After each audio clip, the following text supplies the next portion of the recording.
It's been a long time since I used that fishing rod. If I'd been just a little bit more sensible, I'd still be using it today. Listening to safety talks is certainly not new to any one of you. Hard for me to remember my thoughts a few years ago, as I sat high school and not me. The thought of being in a car accident occurred to me at times, but in each case, I pictured myself being miraculously thrown clear, or somehow receiving nothing more serious than a scratched hand. I think it is this idea that these things just won't happen to us that give many drivers a false sense of security. I don't think most drivers realize how much they rely on this "it can't happen to me" or "I'll be lucky" type of thinking. I know this was certainly true in my case. Perhaps if I were to tell you a little about my accident and what happened to me, you could get a better understanding of how I held to this type of thinking and just how disillusioning it can be. Let's go back to a beautiful summer day some years ago. A friend of mine had invited me to spend a weekend at his parents' cottage a few hundred miles up north, and called for me about 11 in the morning.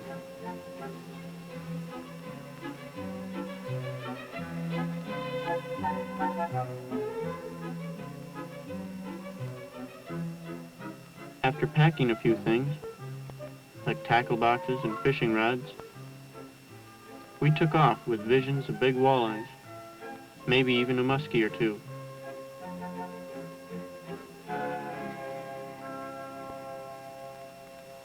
We were in a big hurry to wet our lines, and my friend hit the accelerator pretty hard. But although we were riding in a late model convertible and the highway was relatively clear of traffic, I still felt we were traveling too fast. I remember that I was sitting next to the driver, with my knees drawn up on the seat, and my back was against the right front door. But like most people, rather than seem afraid, I just hoped we'd be lucky and nothing would happen. Although I wasn't watching the road, I was told about it later. Another car was approaching the highway from the right. Then it happened.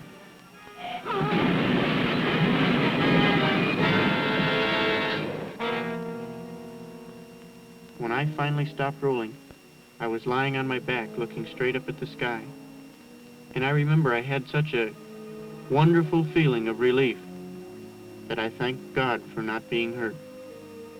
Aside from a slight pain in the back of my neck and a little trouble breathing, I thought I had luckily pulled through, unhurt. For a few seconds, I just lay there, saying thank you, over and over, until I noticed my right hand lying on my chest was bleeding. I went to move my arm, but to my surprise, I couldn't move my hand off my chest. I was momentarily shocked, but then I thought perhaps I'd broken my arm so that I couldn't move it. Just then, I heard my name being called. Dave! Dave, where are you? It was then that I tried to get up. It was a combination of disbelief and terror that passed through me when, try as I would, I just could not move. I couldn't even turn my head from side to side. Dave! Hey, Dave! If you hear me, answer, will you? I thought he was hurt and calling for my help. I tried to answer him, but wasn't able to speak louder than a whisper. My mouth was full of dirt, and I couldn't seem to spit it out. Just then, I saw him standing over me. I learned later that by hanging onto the steering wheel, he had managed to stay in the car and had pulled through without so much as a scratch. Hey, Dave, you okay? Say something, will you? I tried to talk to him, but found it difficult to force any words out. He told me to lie still while he got someone to call an ambulance. I had to lie still. I had no choice.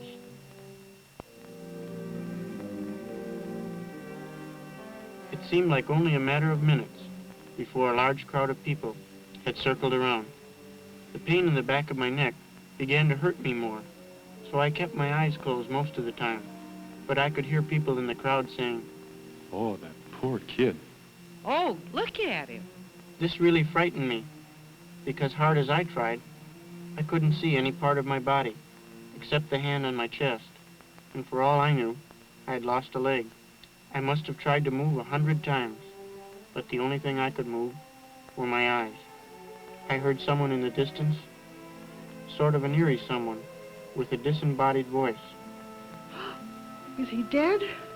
Is that poor boy dead? I remember opening my eyes and looking around to prove not only to the crowd, but to myself that I was still alive. It was a short time after this that I felt a hand on my forehead. I opened my eyes and saw a priest bending over me. He began saying some prayers, which I soon realized were last rites.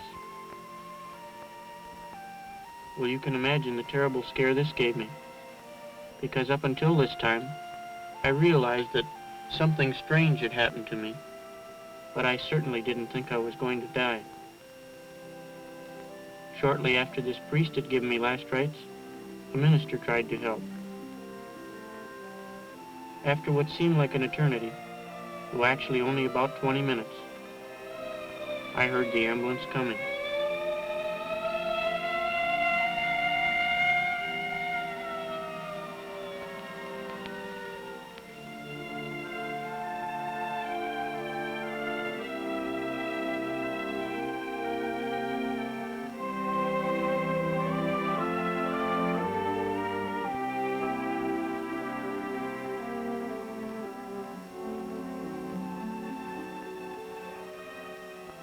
It was really a relief when the ambulance attendants lifted me on the stretcher and I caught a glimpse of my legs and saw that I still had both of them.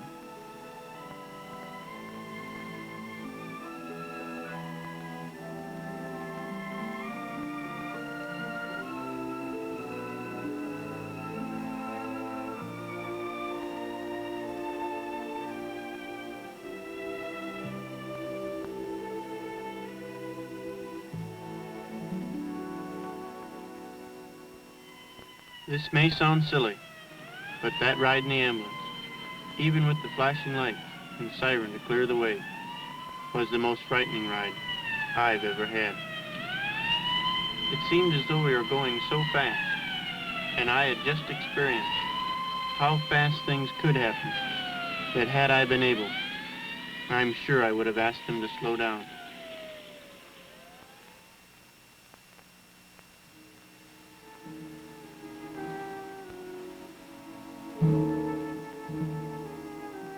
At the hospital, they laid me on a table and cut off my shirt and trousers.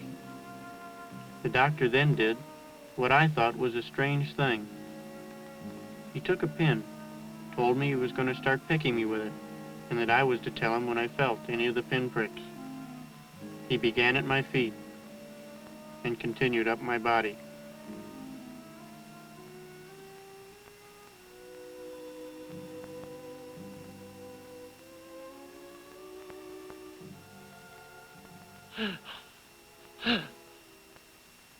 It wasn't until he reached my chin that I was able to feel any of the pinpricks. He then asked for my phone number and the name of my doctor in Green Bay. I knew he was going to call my parents, so I told him to wait a few minutes until I'd caught my breath, that I was sure I'd be all right. And then I would call them, because I knew that if I called, that somehow I could minimize the whole thing.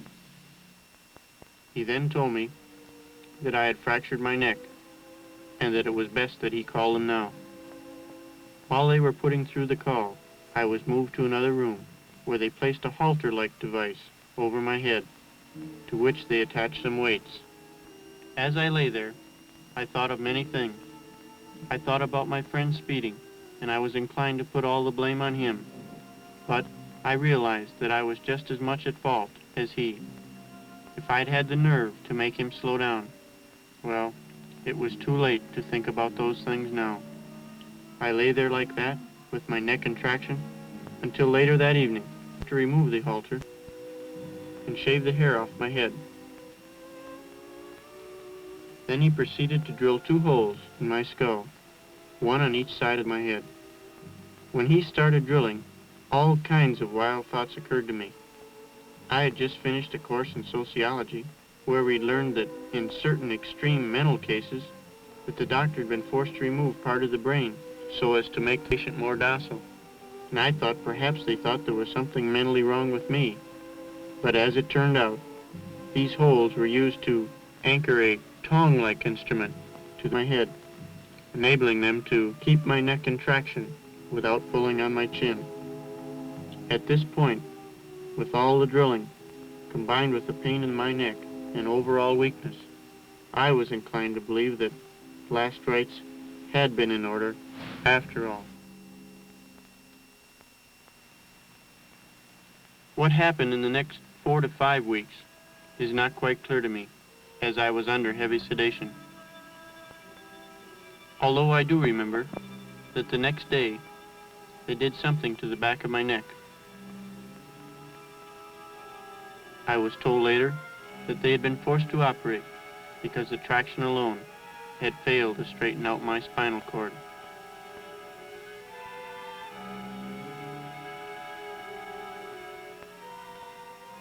I was in this tongue type of traction for exactly 4 weeks. After what seemed like an eternity, they removed these tongs and placed me in a neck brace. Then I was transferred to a Green Bay hospital. After 2 weeks in Green Bay, they removed this neck brace, and I was happy to find that I was able to turn my head from side to side, but I was still unable to move any part of my body below my neck. But I was confident that at least by Christmas time, I would be up and walking around. In October, I was transferred to the Rehabilitation Department of the Mayo Clinic at Rochester, Minnesota.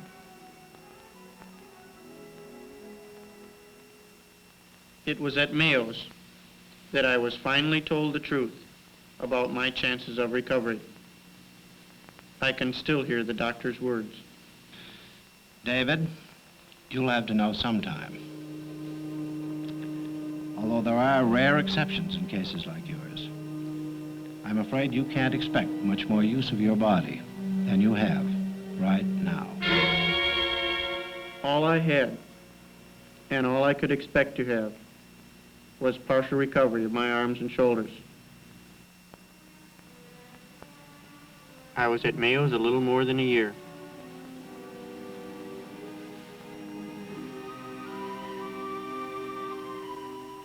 During that time, I exercised the remaining muscles in my arms and shoulders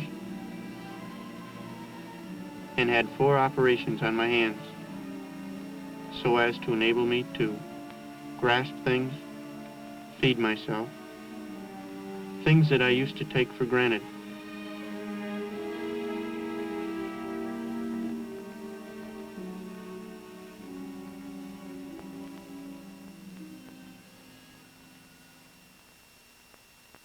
Yes, it's been a long road back, both for me and my parents. It seems impossible for me to list all the far-reaching effects of such an accident, not only for me, but for my parents. I could cite the thousands and thousands of dollars of hospital and medical expense, or what I feared would be my poor employment possibilities, as just some of the many problems that just begin with my dismissal from the hospital a 1.5 years after the accident. Of course, there were many things that I would never be able to do again, and the things that I could do had to be done differently. I learned to drive a car with the aid of special equipment that requires only the use of my arms and shoulders. I firmly believe that had I been wearing a seatbelt, I would be up and walking around today. A seatbelt is standard equipment for me now. And believe me, I drive defensively. By defensive driving, I mean the anticipation and recognition of danger, teaching yourself to be ready to avoid danger at any second. In other words, defensive driving is always expecting the unexpected and being prepared to spot danger in plenty of time to avoid it. The defensive driver is actually driving 5 cars. The first car, of course, is your own. Then there's that car up ahead to watch out for, as well as the car behind you, plus the one on the left and the one on the right. Is just as important as defensive driving. To avoid an accident like mine, the passenger should and must speak out when the driver becomes incautious. Remember, the really skillful driver is a careful driver. To drive defensively and ride defensively is to drive and ride with confidence and to avoid the things that happened to me. My case is just one of the hundreds of thousands seriously injured each year.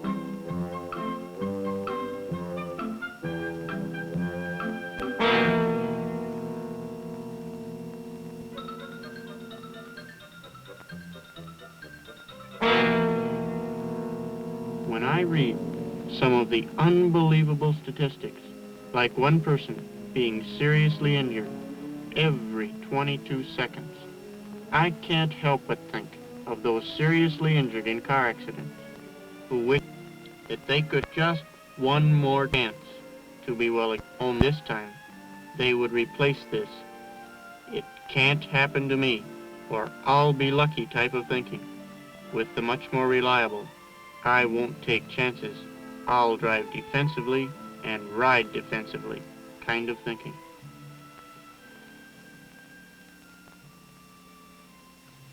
Unfortunately, we don't get another chance. But all of you still have a chance to live a normal life and enjoy any or all of the wonderful things the world has to offer.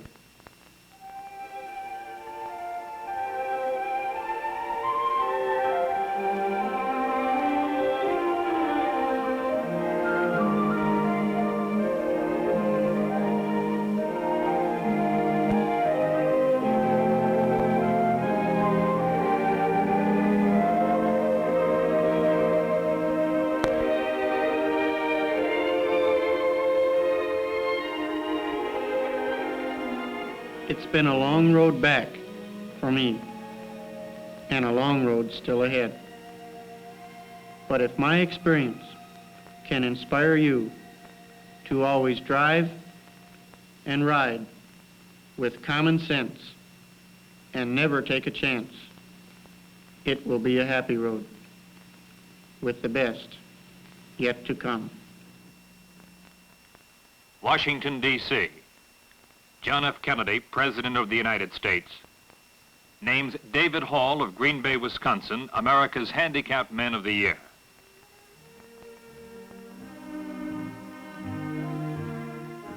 This coveted presidential award is in recognition of young Mr. Hall's courageous comeback following his tragic automobile accident and his dedicated crusade to help others avoid the mistakes that led to his own terrible handicap.